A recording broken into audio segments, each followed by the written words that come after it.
Olá, meus amigos, que bom poder compartilhar a palavra de Deus com cada um de vocês. É com grande alegria que eu venho, neste momento, compartilhar a palavra de Deus. Mas antes de compartilhar a palavra de Deus, eu quero convidar você para se inscrever no meu canal, ativar o sininho, dar um like, pois ficarei muito feliz. A mensagem que eu tenho neste momento para cada um de nós está aqui em Jonas, lá no Velho Testamento, que está no capítulo 4, a partir do verso 10. Tornou o Senhor, tens compaixão da planta, que te não custou trabalho, a qual não fizeste crescer, que numa noite nasceu e numa noite pereceu.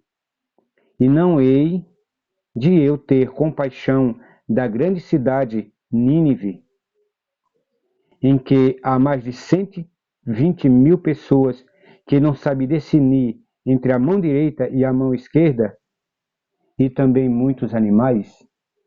A história de Jonas ela é muito interessante.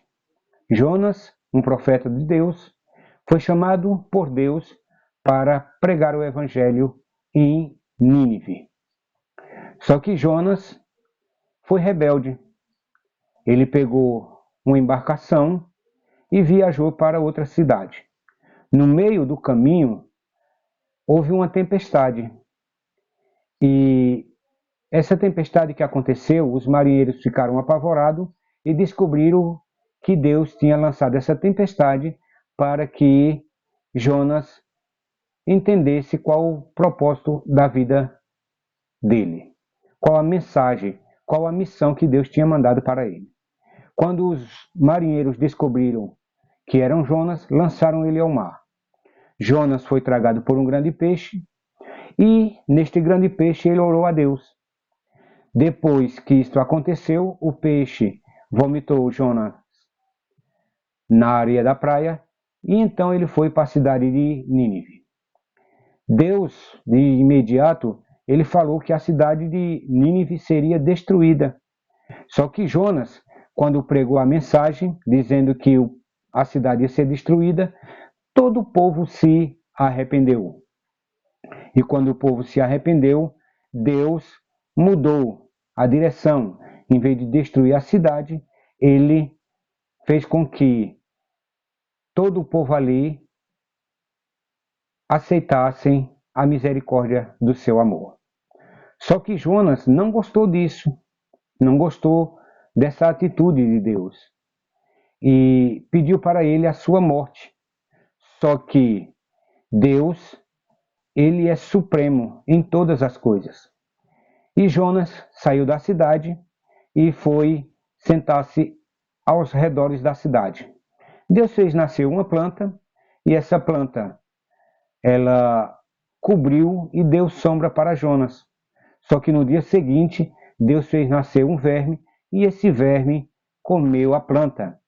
E mais uma vez Jonas ficou irado com Deus. Por quê? Porque Deus tirou o conforto de Jonas. Aí entra o capítulo 4, versículo 10, onde Deus fala com Jonas. Tornou o Senhor, tens compaixão da planta, que não te custou trabalho, a qual não fizeste crescer, e que numa noite nasceu e numa noite pereceu. Aí Deus continua falando. E não hei de eu ter compaixão da grande cidade de Nínive, em que há mais de 120 mil pessoas?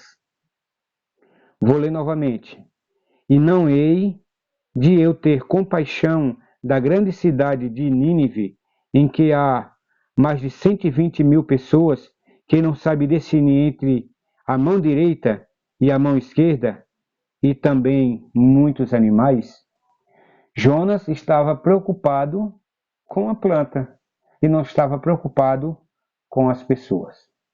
Eu pergunto, hoje isso acontece sim ou não? Pessoas estão preocupadas, muitas vezes, com os seus bens materiais. Muitas vezes, até com os animais, com as plantas. Sobre os bens materiais, a gente devemos conservá-los, porque muitas vezes nós dependemos para o nosso bem-estar. Mas sobre os animais, a gente também devemos ter cuidados. Mas quem é mais importante? O ser humano ou os animais? O ser humano ou as plantas? Nós dependemos. Não estou dizendo aqui que a gente não devemos cuidar dos animais e das plantas. Devemos cuidar sim. Mas o ser humano, com certeza, é muito mais importante. A gente devemos pregar o evangelho porque foi o ser humano que pecou. Em João 3,16 diz que Deus amou o mundo de tal maneira para que todo aquele que nele crê não pereça, mas tenha a vida eterna. Quem pecou foi o ser humano. Então o ser humano é que precisa de um cuidado maior. Todos os animais, todas as plantas, o planeta Terra merece o nosso cuidado. Mas o ser humano foi feito à imagem e semelhança de Deus. E Deus ama o ser humano. Por isso ele enviou o seu Filho amado. Lembre-se de se inscrever no meu canal, ativar o sininho, compartilhar com seus amigos. E o mais importante de tudo, Jesus Cristo está voltando. Que Deus possa nos abençoar.